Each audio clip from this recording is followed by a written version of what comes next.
Sir ఈ మధ్య ప్రతి ఒక్కరూ టెన్షను చిన్న పిల్లల దగ్గర నుంచి స్కూల్ దగ్గర నుంచి పెద్దల వరకు ఆ మాట అనేది చాలా ఎక్కువైపోయింది సార్.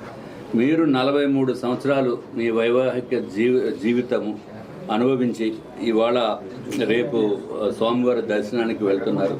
అసలు మీకు ఎలా అనిపిస్తుంది సార్ 43 సంవత్సరాల మీ అన్యోన్య దాంపత్యం?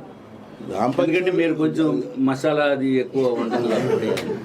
ఇప్పుడు నాకు 83లో పెళ్ళి అయిందండి. 83లో పెళ్ళి సెటిల్ అయింది. 83 ముందు ఈ లోపల ఎన్టీ రామారావు గారు పిలిపించి నాకు ఎమ్మెల్యే టికెట్ ఇచ్చారు. పెళ్ళి అవ్వకముందే రామారావు గారు ఎప్పుడు ఎమ్మెల్యే పోటీ చేయమన్నారు. మళ్ళీ వెనక్కి వెళ్ళాను. వెళ్ళి మా ఆవిడ కదా అప్పుడు పెళ్ళి వాళ్ళదు సెటిల్ అయింది. అప్పుడు చిన్నగా ఆవిడ దగ్గరికి వెళ్ళాను. వెళ్ళి మరి నాకు ఎమ్మెల్యే టికెట్ ఇచ్చారు. ఎలక్షన్లో పెళ్లి చేసుకోలేను, నేను నీకు ఇష్టమైతే పెళ్ళి పోస్ట్ పోన్ చేస్తాను అన్నా.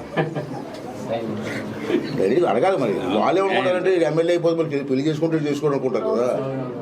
వెళ్ళి అంటే ఎవరు మాట్లాడలేదు. అంటే ఒక డౌట్ వచ్చింది, ఇది ఎమ్మెల్యే అయిపోతే మీరు పెళ్లి చేసుకోవడం ఏమని అనుకుంటున్నారు ఏమని. మా అప్పుడు ఉడ్బీ కదా, చేతిలో చేసి ఎలక్షన్ అయిపోయిన తర్వాత నేనే వచ్చి పెళ్లి చేసుకుంటానని చెప్పారు.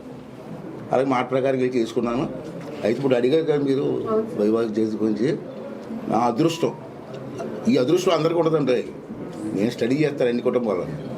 మరి ఎందుకో నాకు అదృష్టం వచ్చింది. అప్పటి నుంచి ఇప్పటి వరకు కూడా నాకు వెన్నంటి ఉండి మంచి చర్యలు చూస్తూ నన్ను ప్రోత్సహించినటువంటి భార్య పద్మావతి. దాంట్లో అనుమానం లేదు. కాకపోతే కొన్ని ఇబ్బందులు ఉంటాయి. రాత్రి 10 అవుతుంది, ఎంత టైం ఎందుకు లేట్ అయింది, ఎమ్మెల్యే అయిన తర్వాత తిరుగుతూ ఉంటాం. ఎందుకు లేట్ అయిందంటే ఏం చెప్తామండి. అలాంటి కొన్ని ఇబ్బందులు ఉంటాయి. అది కూడా మన మంచి కోసమే కదా. ఆవిడ చెప్పింది కూడా మంచి కదా, టైంకి భోజనం చేయండి అంటారు.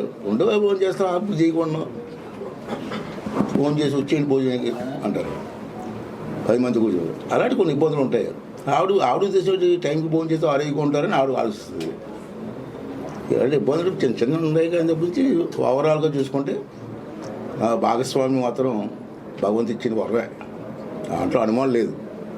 అంచేత నేను ప్రతి సంవత్సరం కూడా పెళ్లి రోజుని వెంకటేశ్వర స్వామిని దర్శనం చేసుకొని స్వామి ఆశీర్వాదం తీసుకోవడం నాకు అలవాటు.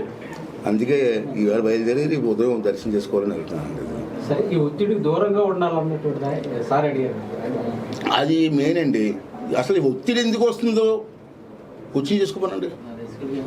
ఇప్పుడు పెద్దవాళ్ళు ఉన్నారు, సంసారాన్ని నడిపించడం కోసం, లేదా ఉద్యోగస్తులు ఉన్నారు, ఉద్యోగంలో ఎక్కువగా టైం స్పెండ్ చేయడం వల్ల ఒత్తిళ్ళు వస్తూ ఉంటాయి.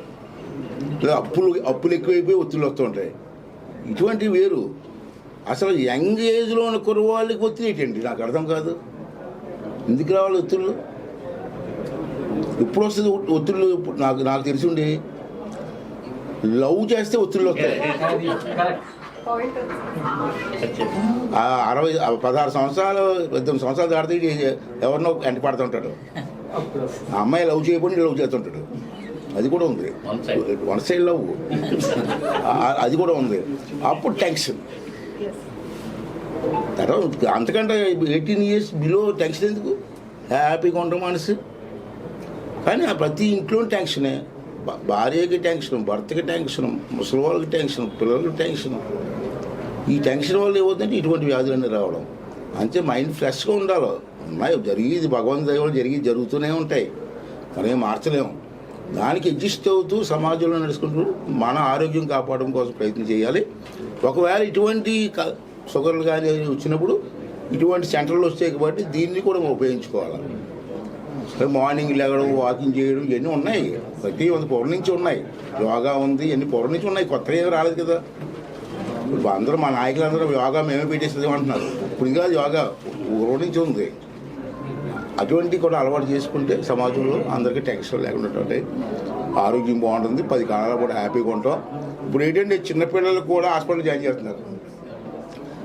చిన్న పిల్లలు కూడా హార్ట్ ఆపరేషన్ చేస్తున్నారు. మరీ ఘోరం. ఇటువంటి ప్రక్రియని తప్పుకోవాలంటే మనం కూడా ఆరోగ్య సూత్రాలు పాటించాలి. ఇంట్లో తల్లిదండ్రులు పిల్లలు చిన్నప్పటి నుంచి నేర్పాల్సిన అవసరం కూడా ఉంది. ఇవన్నీ కూడా పాటిస్తే మనం ఆరోగ్యంగా ఉంటే దేశం కూడా ఆరోగ్యంగా ఉంటుంది, రాష్ట్రం ఆరోగ్యంగా ఉంటుంది.